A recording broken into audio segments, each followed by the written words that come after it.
A total of 6 plays will be included in this year's drama festival. Although the number has halved from last year, organisers promised plenty of variety and entertainment. The 2006 Drama Festival, like in recent years, is organised by the Ministry of Culture and the Gibraltar Amateur Drama Association. The Minister for Culture, Fabian Vinette, encourages the community to attend the festival to help keep alive what he describes as this important part of Gibraltar's cultural output. The festival will run over 6 days and includes a tribute to the late Dr. Leslie Summit. This programme gives you a preview of what's available and aims to whet your appetite. The opening night tomorrow starts with a play by the Trafalgar Theatre Group, When Shakespeare's Ladies Meet, the first of 2. Directors Christine Thompson and Jean Penny describe it as a modern and ironic play, an imaginative lesson in true love by the romantic Juliet. The performance features some of Shakespeare's most popular female characters.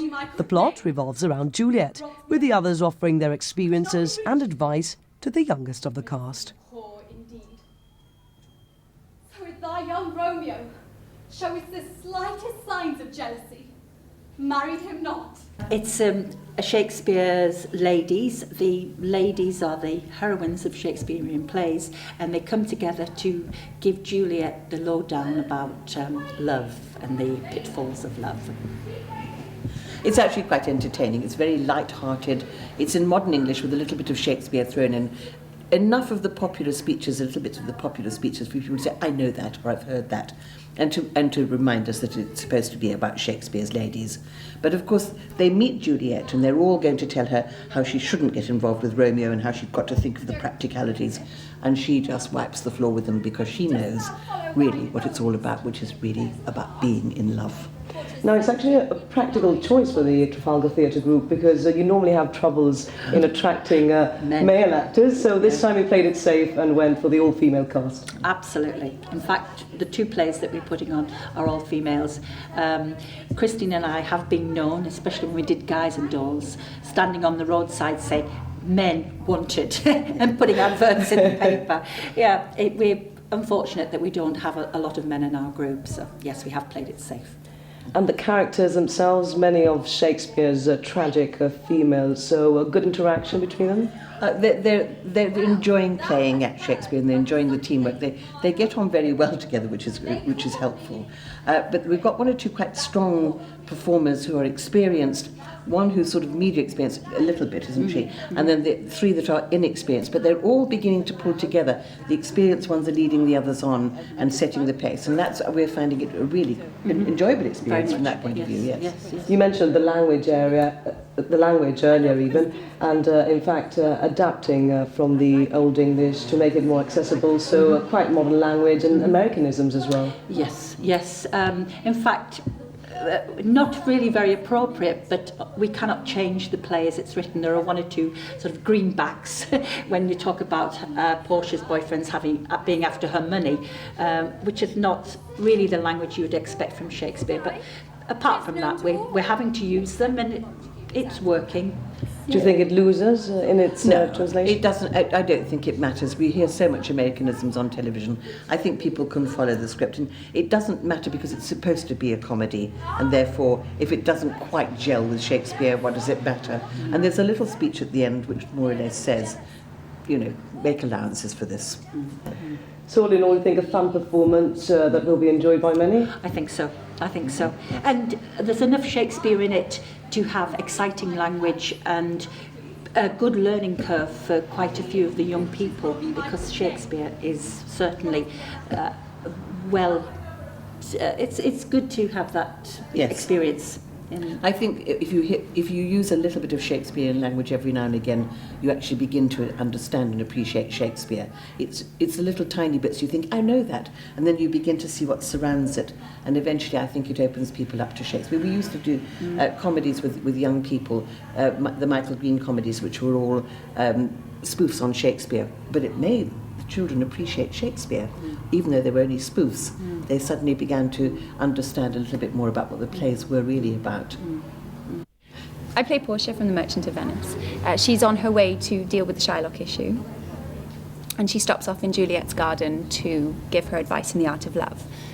Portia is a sensible girl. She is a lawyer in this part, she likes to give her advice. I think she quite likes to hear her own voice. What have you found challenging from this part? She's quite contained, and I'm not. Okay, I play Catherine from The Taming of the Shrew, who's a fiery, quite an angry young lady, but she's, to be honest with you, the only challenge she's been is to actually tone down my own anger to be her. She's very similar to me. She's very quick-tempered and sharp-tongued and lovely, of course, with it underneath it all, but, you know, she's a bit of a character, yeah. So what role do you think she plays within the actual combination of ladies? She's certainly the cynical one. She's not one to go with all this sort of airy-fairy, oh, I'm in love kind of stuff at all. She's very much, yeah, whatever. So she basically is the more down-to-earth and, right, I've had enough of this, everyone's going to do it my way kind of person to the group. The leader, I would say, for the actual steering of the conversations. Well, Juliet is a young teenager who thinks she's in love with Romeo, and she would go against everything all her friends are saying because she thinks that he is the one and that everyone else is wrong. So, what would you say has been the most challenging part of this actual character? Saying the actual verses of the Shakespeare so it doesn't sound as if I'm actually quoting them, as if I'm actually saying them in the moment. And seeing as I'm the youngest of the whole play, like all the characters, well, it's quite hard because they are more experienced than I am. But I learn a lot from them. They help me along the way. Ophelia, complete and barking mad, which is great. I like playing insane people. It's definitely more entertaining than playing the straight-laced characters, but And how have you prepared for this role? Well, I watched one of the Hamlet films, which I think it was Kate Winslet in it, and she really took on board really got into the character of being completely insane. So, and plus, I like to bring a bit of myself into it, which isn't hard. If you ask anyone that knows me. But it's been really good fun. I played Desdemona from the play Othello.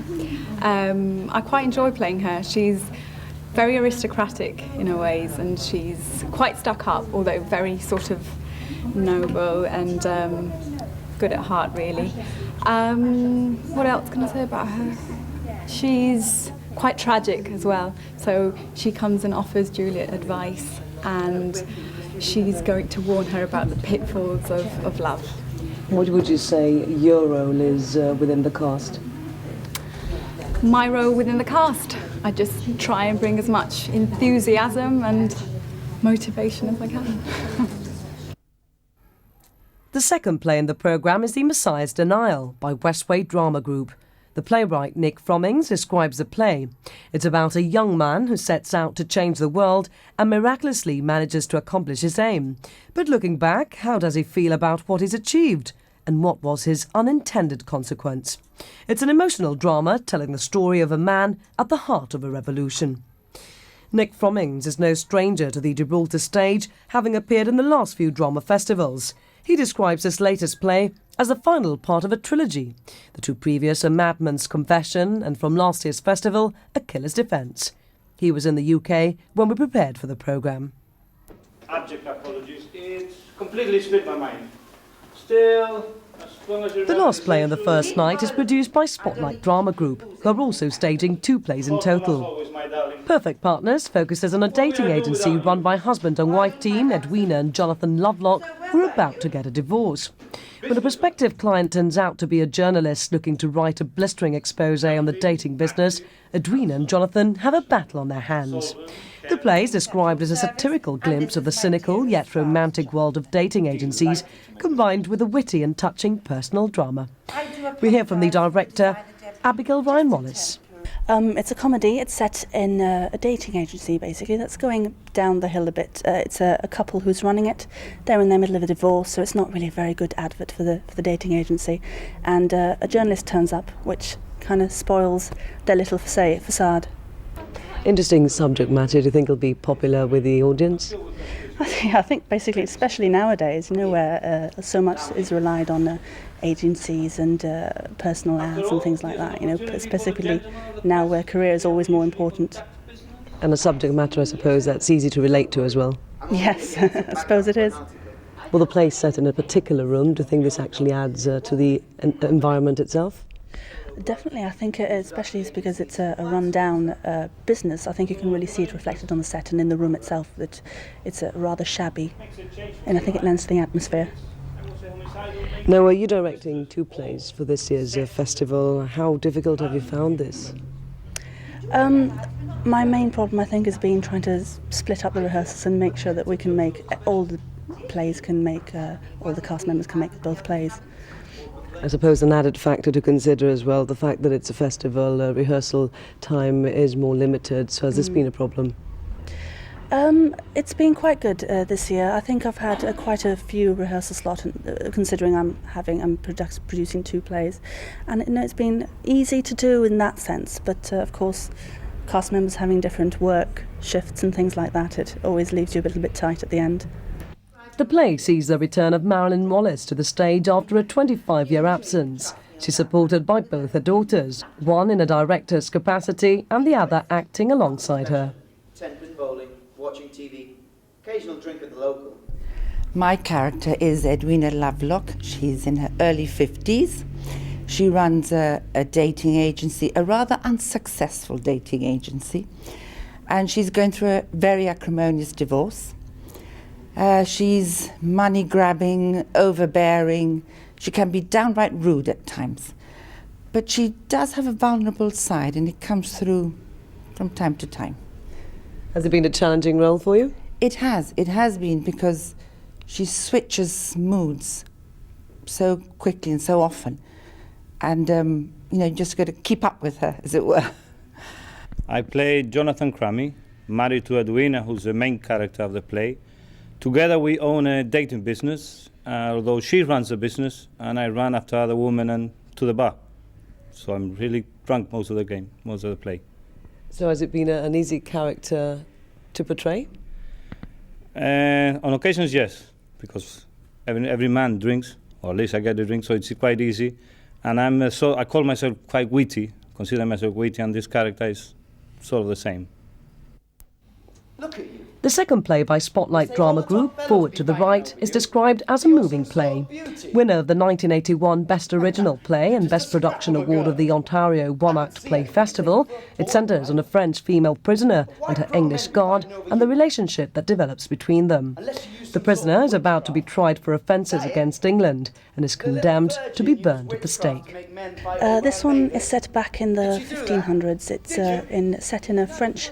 it's an English fort in France, and there's an English guard guarding a French prisoner. Well, this play features 2 characters, a male and a female. So would you say that the performances, in fact, focus on their relationship and how this develops? Definitely, yes. I think that's the main feature of the play for me is how their relationship does develop throughout the play. At the beginning, obviously, he is guarding the prisoner. There's a distinct barrier between them, but she's being guarded so long that slowly the barrier is broken down, the relationship develops, and at the end they even almost enjoy each other's company. So how much would you say does that language plays a part in this particular play? Because as I understand, movement is actually quite limited. Well, there isn't a lot of place and movement around herself, really. So I think it is mainly focused on their interaction verbally and emotionally. A lot of that emotion expressed through strong language and, in fact, some scenes as well focusing on violence, so perhaps important to note? Yes, certainly, especially at the very beginning of the play when there's a lot of difficulty with the barrier between them.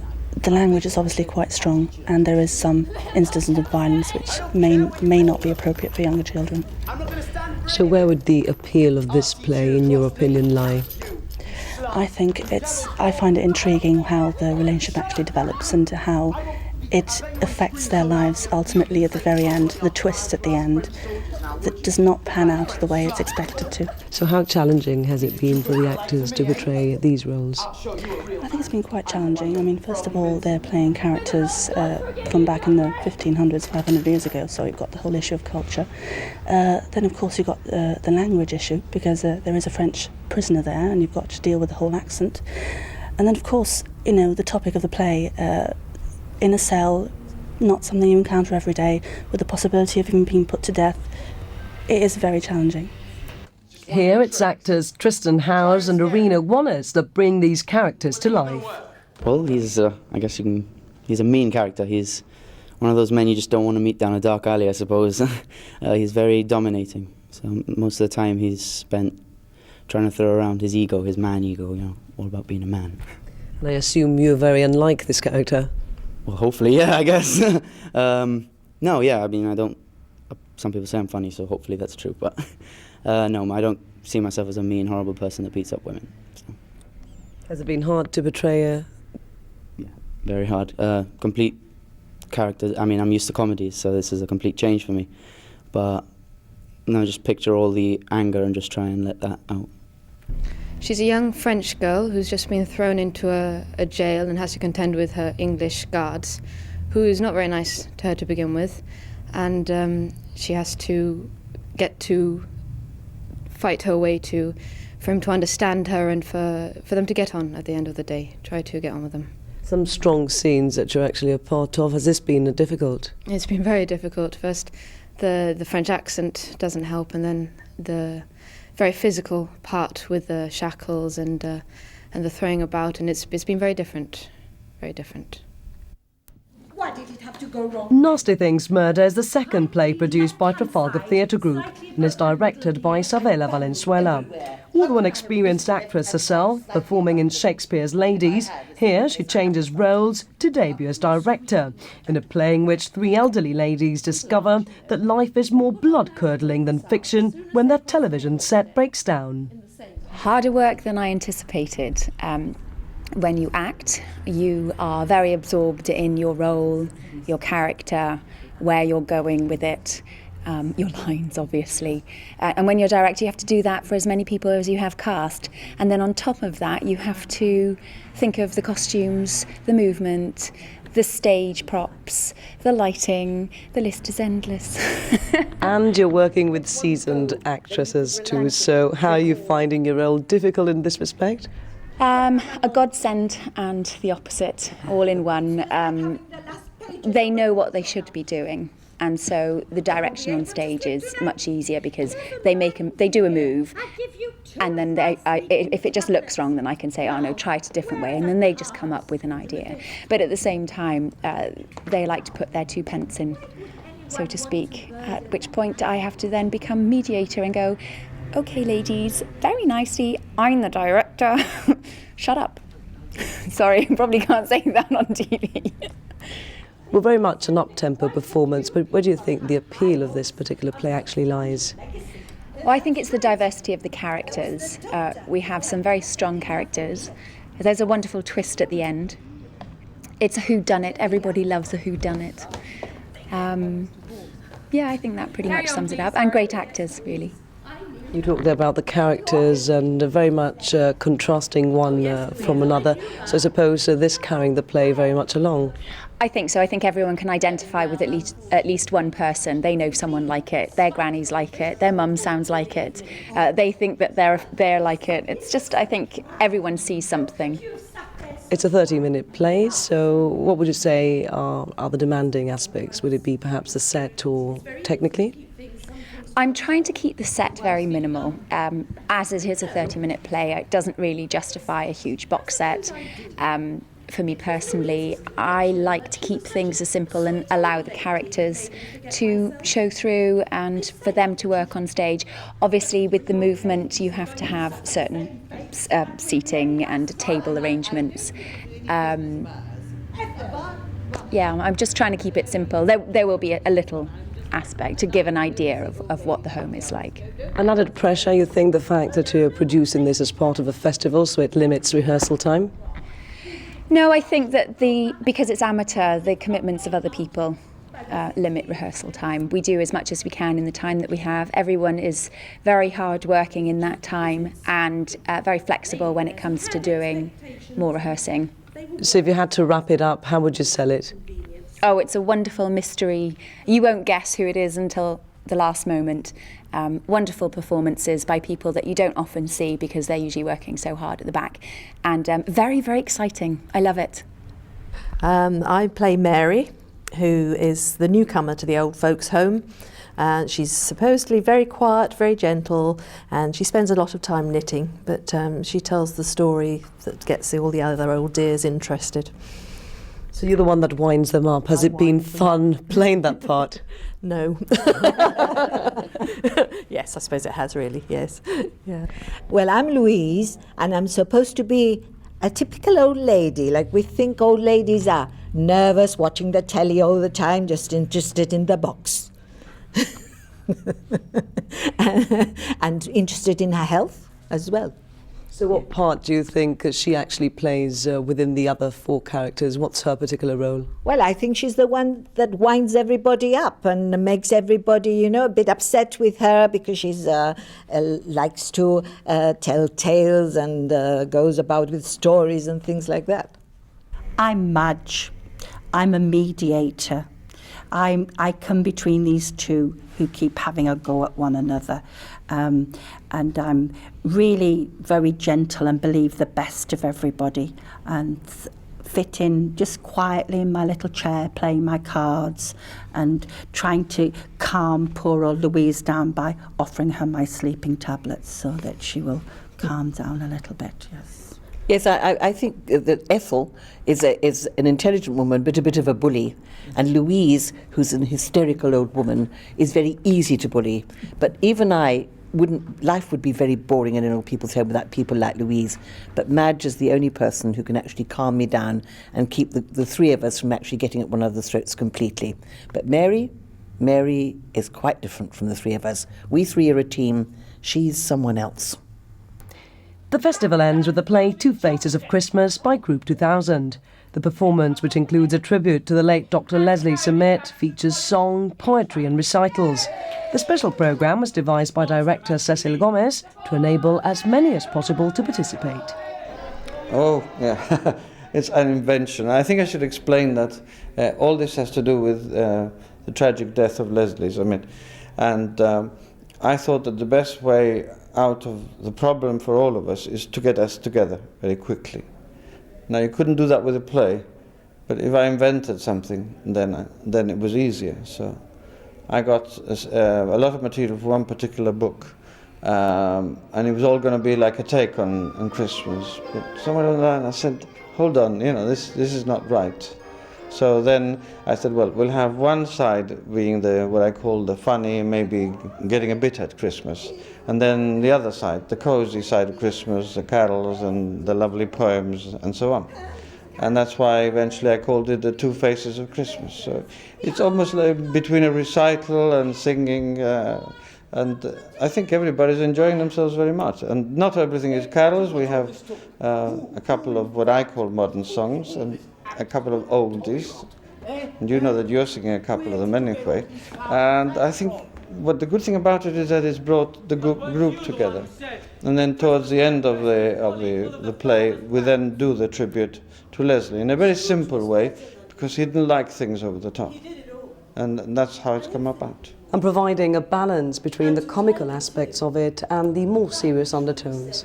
Yes. Well, actually, I've divided them. The first part is not at all serious. It's very grotesque because I'm really putting across a lot of information. So we have these couple of ladies, different ones coming in, and they all behave rather oddly. And we hope they will make people laugh, but at the same time, they will absorb all this information. That's true. There's nothing that is said in the first part that's not true. It's just that you give it a nice edge to it. A large cast as well. Have you found them difficult to manage? No, I'm a good lion tamer. No, not at all. I mean, the large cast is only 18, isn't it? I think we're about 18. I haven't really counted them, I have managed once a cast of 100 children, so this should not be, mind you, years ago when I was much younger, you know. But no, at the beginning I was worried, but I'm very pleased, and I think everybody is enjoying themselves, you know. There are the off nights, but there they are, and we've managed to get them, a whole group of actors to sing, you know, in tune. Not in the first half, of course, but in the second half. We're putting across different moods, but ultimately a fun night out? What I say is that what we try to do is put across as many different moods as possible. And I think, well, I hope we will achieve that. And obviously, because there are many different moods and people come, go and do all sorts of things, then it's easier to keep the audience entertained. We're also hoping to collect some money for a children's fund. So, you know, it's all what I call in the spirit of Christmas. It'll be an emotional night for all involved, especially those participating. Well, it's one of the most important things in the half of my lifetime. Leslie's been a friend of mine since I was 18 years old, and to have lost him has been incredible, but I have to show now that we're going to carry on, that we're going to make the best of what he's left us, and yes, to me, I just have to be in this. I'm very pleased to be able to do this for Leslie because he was a very important figure in our lives. He brought a lot of drama in Gibraltar. He filled the kids with enthusiasm and us as well. And we're going to miss him very, very much. We've got another producer here who's helping us out. But I think we'll never forget Leslie, ever. And it's very important for us to do this and to do it well. I think he would have been proud of us, and I think he would have had a good laugh as well if he'd seen us. Right, well, the play has two halves. The first side is the nasty side of Christmas, and I'm the narrator that introduces the different acts that are trying to encourage and get everybody realizing that Christmas is actually not as nice as we all think it is. And my character brings all these random experts in, and they all come up with quirky characters, and they explain a bit more about the history of Christmas. And even though it's the funnier side of it all, it's actually the nastier side of it as well. I don't think any of us have a character as such. We play different bits and pieces, but I think people who know me will not be surprised. I do a bit of everything. Some things that I've never done before, and other things that are quite true to character. Like acting mad, and at some point I have to be sexy, which is very, very difficult, but there you go, it's a bit of everything really. The Drama Festival, which starts tomorrow, runs over 6 days and finishes next Monday and Tuesday. So if you enjoy the theatre, fancy supporting the local drama community, or want a night of entertainment, you're spoilt for choice.